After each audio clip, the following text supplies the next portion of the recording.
Seismic activities का भी होते रहना स्वाभाविक है, तो वो हमारे क्राफ्ट के लिए किसी तरीके का नुकसान ना हो या उस आंधी से हमारे कोई पैनल खराब ना हो जाए, ये बात सुनिश्चित करने के बाद डेट आगे बढ़ाना क्या डिसीजन जो है वो इसरो ले। चंद्रयान 3 मिशन को लेकर काउंटडाउन शुरू हो चुका है और हर कोई अब बस वो घंटे गिन रहा है जब चंद्रयान 3 का विक्रम लैंडर सॉफ्ट लैंडिंग करे, जिसका इंतजार तमाम भारत के साथ पूरे विश्व को है। इस वक्त हम नेहरू प्लानिटेरियम में मौजूद हैं। प्रेरणा चंद्रा जो कि प्रोजेक्ट मैनेजर हैं वो भी यहाँ पर हमारे साथ हैं। मैम, स्क्रीन लग गई है, यानी कि पूरी तैयारियां हो गई है, काउंटडाउन शुरू? जी बिल्कुल, डेफिनेटली आज से हमारा टेक्निकल प्रोसीजर्स यहाँ पर स्टार्ट हो जाएगा एंड क्योंकि लोगों में काफी उत्साह है इस नजारे को देखने के लिए, तो हमने यहाँ पर खास आयोजन किया है 3 LED स्क्रीन्स लगाकर, ताकि ज्यादा लोग यहाँ पर देख पाएं। ठीक है, इसके साथ ही हम जानना चाहेंगे जो चंद्रयान के अपडेट के बारे में। कल बताया गया कि चंद्रयान 3 का संपर्क चंद्रयान 2 के ऑर्बिटर से हुआ, इसके क्या मायने होते हैं और किस तरीके से ये हेल्पफुल होगा? Definitely it's a big day, और जिस समय इसरो ने इस बात की पुष्टि करी कि हमारा संपर्क स्थापित हो गया, तो ये बहुत ही गुड न्यूज है, because that communication will really gonna help us, और हमारे इस कम्युनिकेशन नेटवर्क को और ज्यादा स्ट्रांग करेंगे। और लास्ट मिनट जो कि हमारा चंद्रयान 2 के समय संपर्क टूट गया था, उस संपर्क को ये और स्ट्रांग कर देंगे, और क्योंकि हमारा प्रपल्शन भी उसी कक्षा में घूम रहा है, तो ये कनेक्शन और ज्यादा स्ट्रांग हो जाएगा। अच्छा, अब तक जो समझ आ रहा था प्रेरणा जी, तो ये समझ आ रहा था कि सॉफ्ट लैंडिंग के बाद जैसे ही विक्रम लैंडर से रोवर निकलेगा और रोवर जब रोविंग करेगा तो वो जो डेटा इकट्ठा करेगा वो विक्रम लैंडर को देगा, विक्रम लैंडर उसको अर्थ स्टेशन पे भेजेगा। तो क्या चंद्रयान 2 के ऑर्बिटर से कनेक्शन होने के बाद इस प्रक्रिया में कोई चेंज होगा? नहीं, प्रक्रिया में कोई चेंज नहीं होगा, बट ऑर्बिटर जो है हमारे को एक्स्ट्रा सिग्नल्स जो है वो प्रोवाइड करेगा, क्योंकि वो ऑलरेडी उस कक्षा में है और उसने संपर्क स्थापित कर लिया है, जैसा इसरो ने कल के ट्वीट में हमें बताया। तो वो एक एडिड एडवांटेज रहेगा। अगर किसी तरीके का संपर्क साधने में हम चूकते हैं तो वो ऑर्बिटर उसको एज अ बैकअप प्रोवाइड करेगा। अच्छा, तो ऑर्बिटर एक बैकअप की भूमिका पे निभाएगा। ये भी कहा जा रहा है कि इसरो के इस महत्वाकांक्षी प्रोजेक्ट को, जिसको हम लोग चंद्रयान 3 कह रहे हैं, नासा ने भी हाथ मिलाया, नासा ने भी मदद की, तो क्या मदद की, अगर आप वो एक्सप्लेन कर पाएं? जी बिल्कुल, क्योंकि जिस तरीके की इमेज हमारे चंद्रयान 3 ने भेजी है, उस इमेजेस की वेरिफिकेशन जो है वो नासा ने भी करी है, बिकॉज नासा स्पेस रेस में बहुत पुराने खिलाड़ी हैं और इंसान को चंद्रमा पे ले जाने वाले वो पहले देश हैं।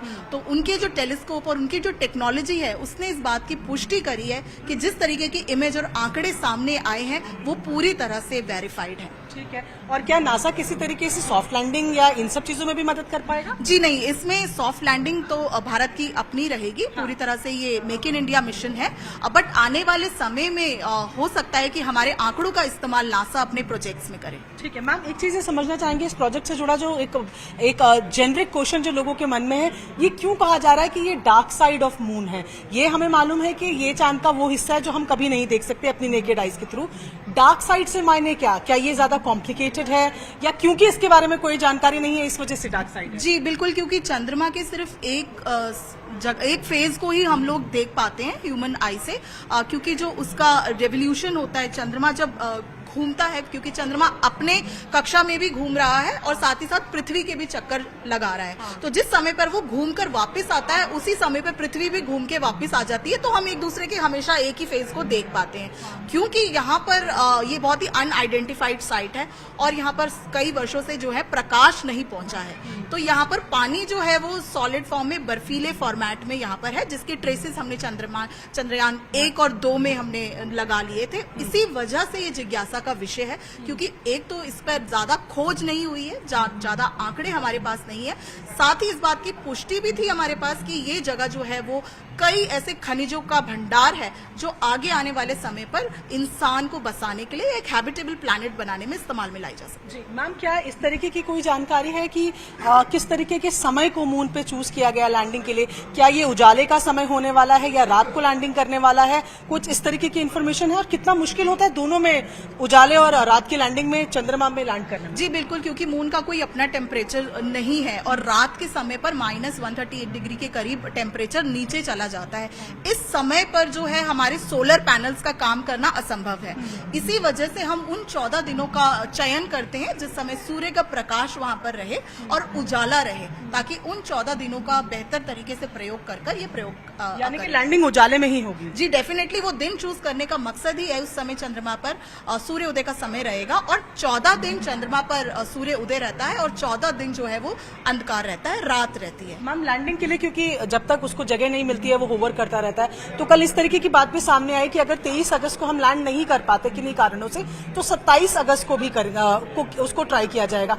23 और 27 में कुछ मतलब कुछ खास कि 27 को क्यों, 24-25 को क्यों नहीं?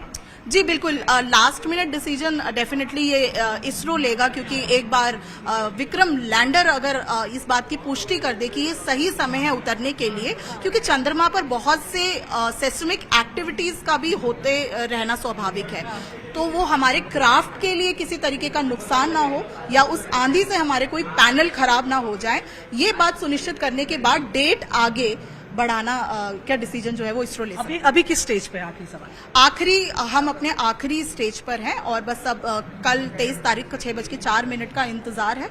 अपनी आखिरी कक्षा के चक्कर लगा रहा है और अब ये 100 किलोमीटर से 25 किलोमीटर तक का जो सफर है बहुत ही क्रूशल रहने वाला है। चलिए, तो बस अब आखिरी स्टेज पे हम लोग हैं और कल अब सबकी निगाहें 6:04 पे टिकी हुई है, जहां पर सब चंद्रयान 3 के सॉफ्ट लैंडिंग की कोशिश होते हुए देखेंगे और उसको सफल होते हुए देखेंगे।